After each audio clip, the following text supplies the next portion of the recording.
Coming up, the Shantytown shakeup underway. More drug charges filed as police clamp down. And the softball postseason in full swing. The National Report starts now. Now in HD.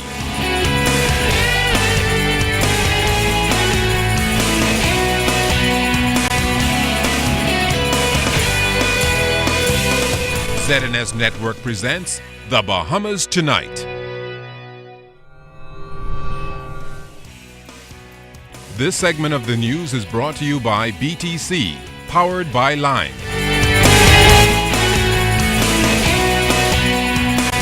Good evening, everyone. I'm Keishla Adderley. I'm Candino Knowles. Thanks for joining us. Topping the news tonight, it's real estate that's for decades been at the heart of immigration and land acquisition debates. Shanty towns flooded with immigrant populations created unregulated, unhealthy environments.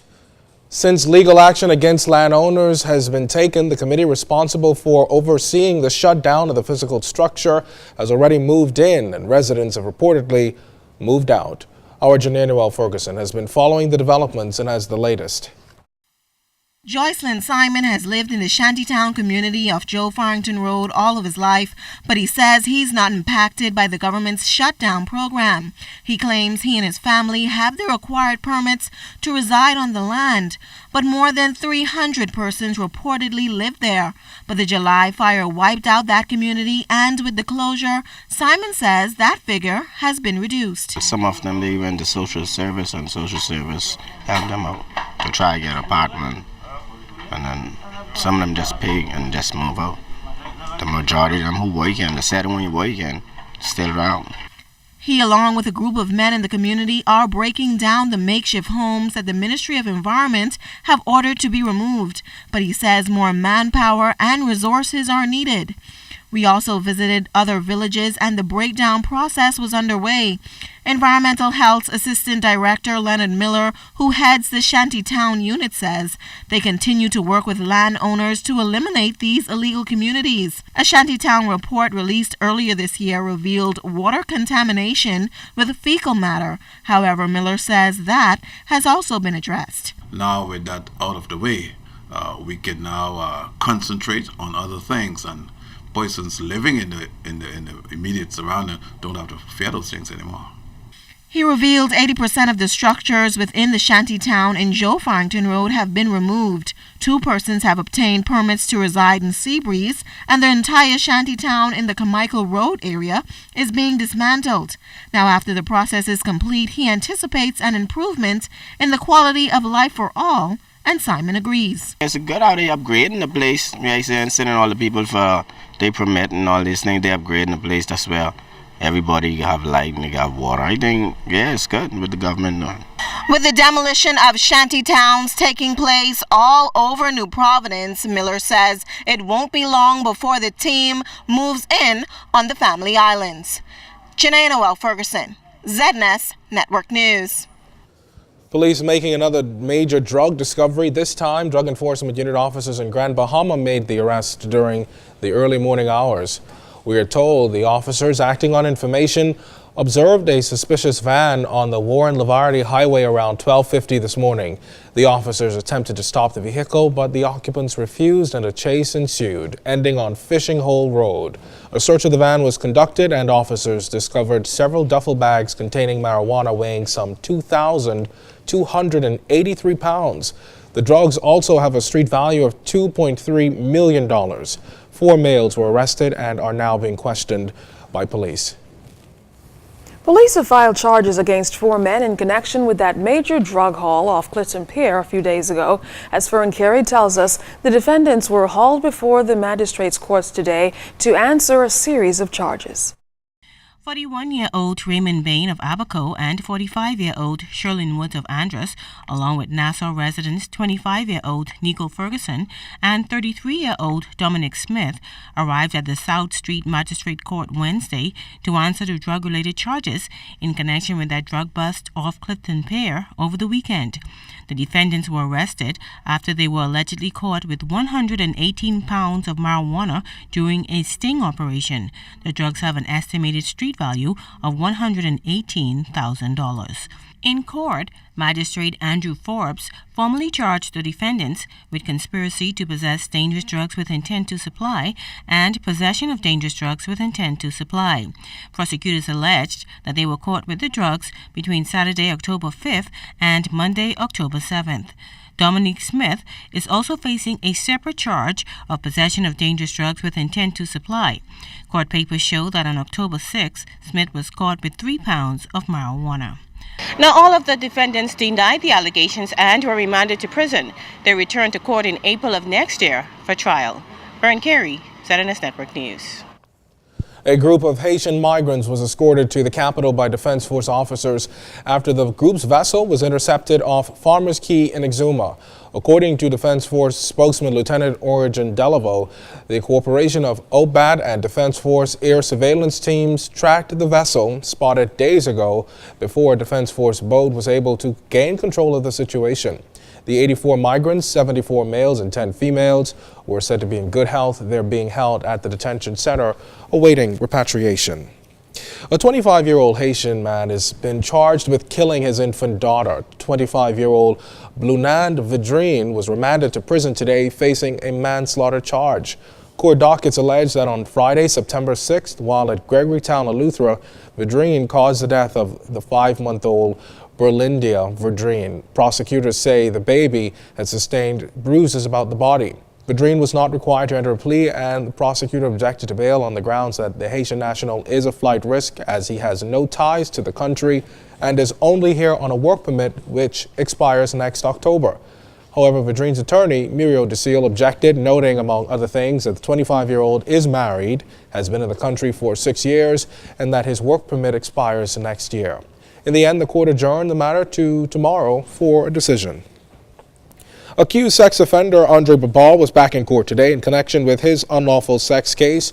During today's proceedings before Justice Roy Jones, the 50-year-old Trinidadian filed a constitutional motion claiming, among other things, that his rights have been breached and he isn't likely to get a fair trial. He also made an application for the trial to be stayed. However, Crown prosecutors vigorously disagreed. Justice Jones will rule on the matter later. You may recall that Babal was serving a 35-year prison sentence for having unnatural sex with 2 of his male students in Grand Bahama. However, the appellate court quashed his conviction and 35-year sentence and ordered a retrial. The retrial is expected to start on October 15th. Well, 22-year-old Javargo Saunders of Allistown, Bimini, and 40-year-old Sean Livingston Solomon of Freeport, Grand Bahama were each sentenced to 6 months in prison today after pleading guilty to escaping from police custody in Bimini. Solomon had been arrested over the weekend in connection with a $411,000 drug bust on that island. During today's proceedings, both defendants pleaded guilty before Magistrate Andrew Forbes. Solomon also pleaded not guilty to drug possession. The men will be served their sentences, or begin serving their sentences, that is, immediately. 2 holidays that advocates have been pushing for years will be formally observed for the first time within the next 3 months. Prime Minister Perry Christie told Parliament today a ceremony at Government House on Friday will celebrate the observance of the first National Heroes Day holiday, and come January 10th, the Majority Rule Day will mean an addition to the holiday calendar. Prime Minister Christie says the observances mark the start of a thrust toward greater recognition of national heroes. He says of Majority Rule Day, there's no singular event in Bahamian history with greater importance. January 10th does not belong to just black Bahamians, nor to just PLPs, but to all Bahamians, that it deserves to be elevated above the political fray, above the divisions in our society, so that we can all come together each year in the context of a national holiday to give thanksgiving for the heroic struggles of those fearless men and women who from one generation to the next carried and then handed off the baton of freedom until the relay was won on that glorious night 46 years ago. The National Heroes Holiday will replace the public holiday now known as Discovery Day. Prime Minister Christie says the holiday will be observed on the second Monday in the month of October each year. This act also creates the formal machinery for the selection and recognition of our national heroes. This, of course, is the group of persons, be they living or dead, for whom the nation's highest honors will be reserved. By nature, Mr. Speaker, this group, this order of national heroes will be exceedingly small, the rarest of the rare, the greatest of the great, and it must remain so if the term national hero is to retain its legitimacy. This status is really only intended to be conferred on those citizens of the Bahamas who have fundamentally influenced the course of Bahamian history or who have given service to the Bahamas by outstanding leadership, extraordinary achievement of heroic sacrifice of a truly transformative kind. Well, after almost 5 years of road construction and reconstruction, the new Providence Road Improvement Project is nearing completion.